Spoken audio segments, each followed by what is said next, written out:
Ready to go beyond? I'm ready. Let's do this. Okay. All right. I'm Justin Franson, honored and privileged to be sitting here with Dr. Barre Lando. He has lived, I said 20 lives, probably about 40, and all exceptional.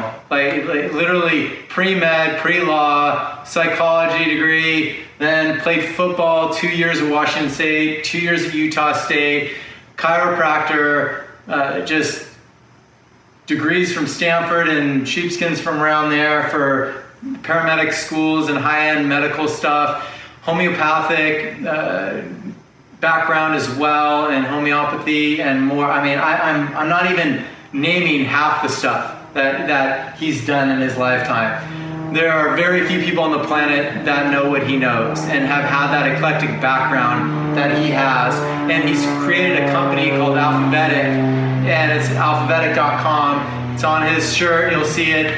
And it's one of my favorite supplement companies out there. And he is doing lots of agriculture on his own, sustainable agriculture that is not modifying stuff, not ruining the environment, not using a bunch of pesticides as well. He's doing it the right way. So we're in our whole body, whole brain summit, and there's no better person to talk to than Dr. Barre Lando. And so thank you so much for joining us. Thank you for having me.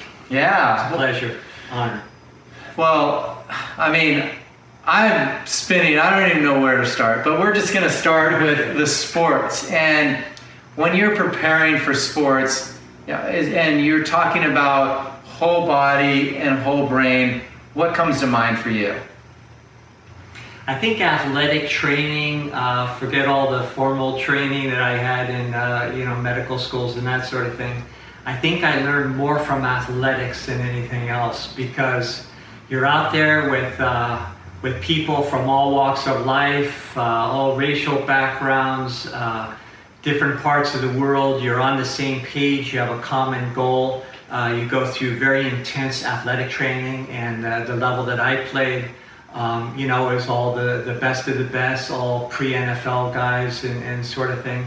And so, I think anybody in the healing arts really should be required to have a sports background. Now, I'm biased because I'm an old jock, but it's really true.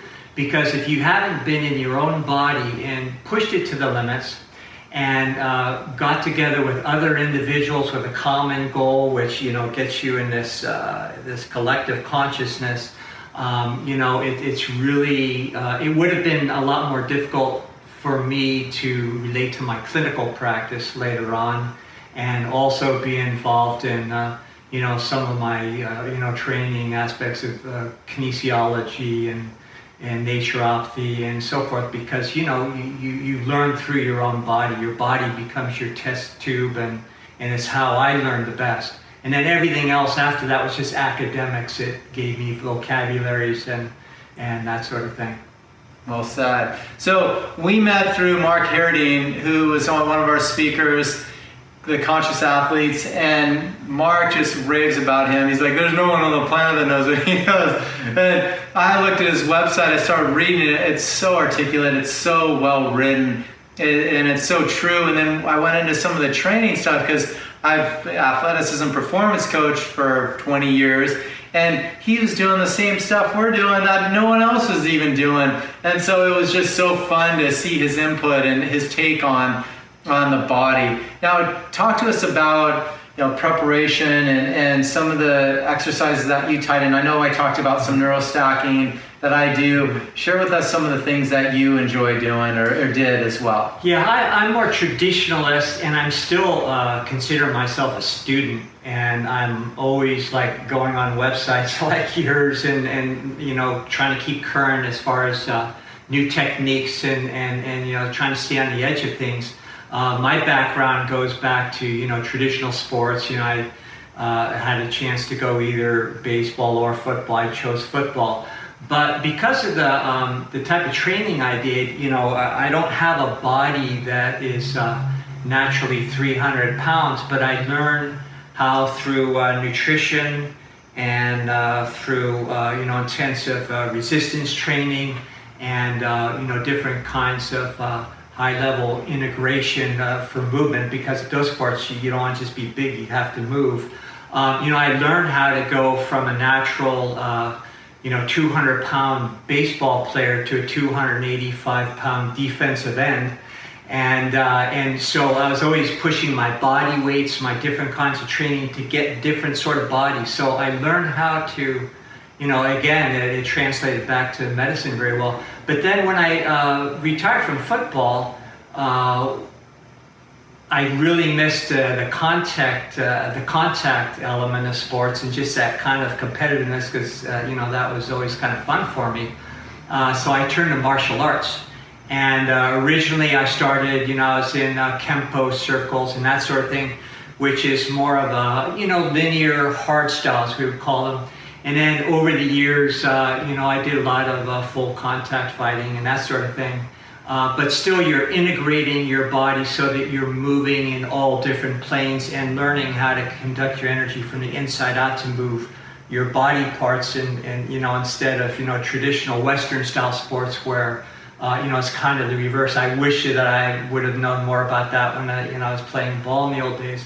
And because of a lot of injuries and all the typical things that people like myself pick up over the years, I turned more to internal martial arts, which trains the body and the neurological systems even to a higher degree, with Bagua training and Xingyi training, which were my two that I stuck with the last 35 years. It not only gets you comfortable moving all three planes simultaneously and getting that kind of neurological integration, but it also allows you to integrate, your mind directing everything from the inside, so that you're already doing the movements in the inside before your body catches up to the outside, and so it creates a lot more efficiency. You don't beat up your body as much, and and again with my training in kinesiology and that sort of thing, where we take people with different problems, everything from neurological disorders, autism, that kind of thing, and retrain their nervous system. It's very helpful when you've done that yourself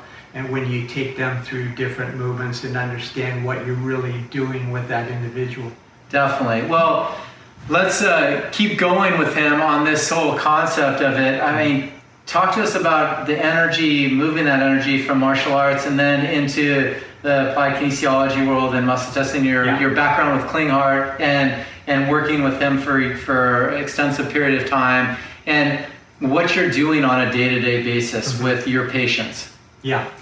So early on, when I was in some of the pioneering circles of applied and clinical kinesiology, and I was very fortunate back in those days where I learned osteopathic techniques and meridian therapy and things from some of the icons that aren't around anymore, and I was fortunate that they took me under their wing and I was able to learn from them.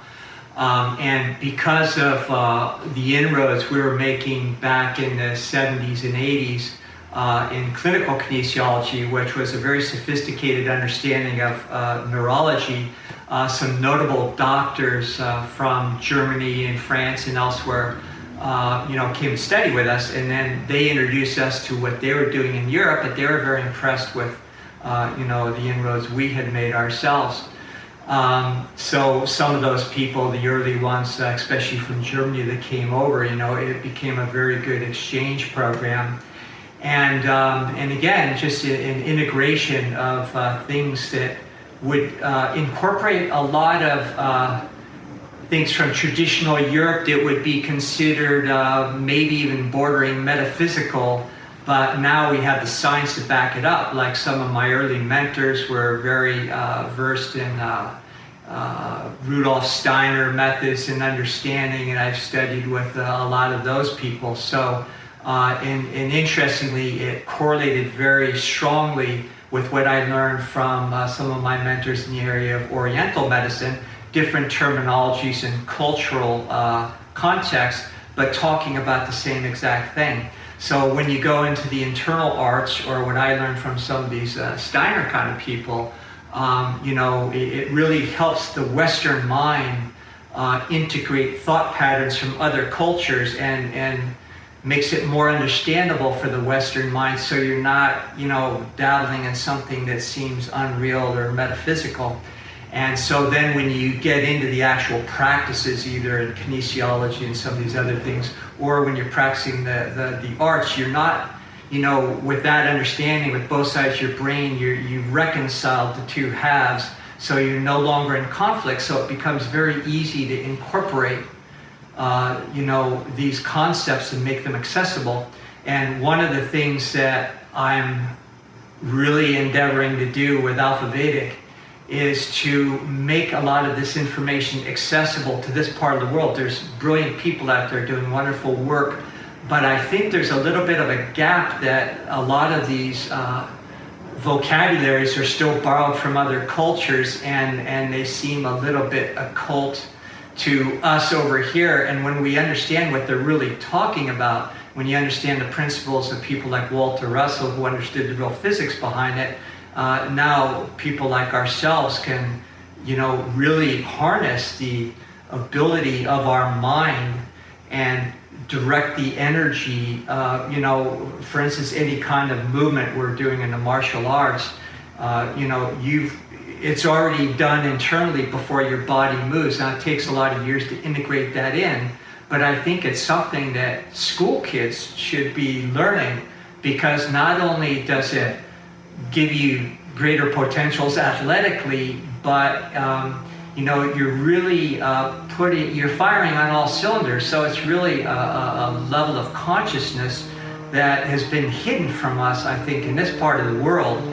And so that's what we're endeavoring to do, is to just really reach into levels of human potential that I don't think we're even getting close to yet. I love it. I love it. Now, he's located on the California-Oregon border on the Smith River, and a really, really just a beautiful sanctuary property up there where it's isolated and it's just untainted in a lot of ways. And he's doing lots of agriculture up there. Share with us briefly about your suite of products, your wife and her horticulture experience, and what you're really creating in the quality of products. Well, my wife, again, I'm very fortunate. We've been together over 40 years. We've been on a very similar path, so, been very supportive of each other. And she's really done an immense amount of training, not just academically, in master gardening programs and permaculture by way of, again, Rudolf Steiner concepts and that sort of thing, and, everything about organic growing. But, she's owned and operated 2 nurseries, and she's got one of those green thumbs. She can make anything grow anywhere. So she's been my mentor, and now that I'm retired out of mostly clinical practice, I still consult, but my life is more about outside and my hands in the dirt. And at this point in my life, we're still feel young and vibrant, but we're kind of 70-ish. So, for me at this point, it's important to be, just grounded. The closest power lines are 20 miles away. And, we live a very different lifestyle. The other thing that we found for our company is, I've been formulating for a lot of years with all that I've learned. And the quality of herbs and things that we would get even from the best organic sources, we found we're leaving a lot to be desired, and we even third-party tested a lot of things, and even though some of these are organic, we found they really weren't. And so about 10 years ago, we started growing our own, and our goal is to grow everything that we have in our products. We're making good headway. We were a little bit south in Humboldt County now, and we moved just a year ago because we wanted more land. We needed more pure water. We're right on the river. We have natural springs, just wonderful soil, and so we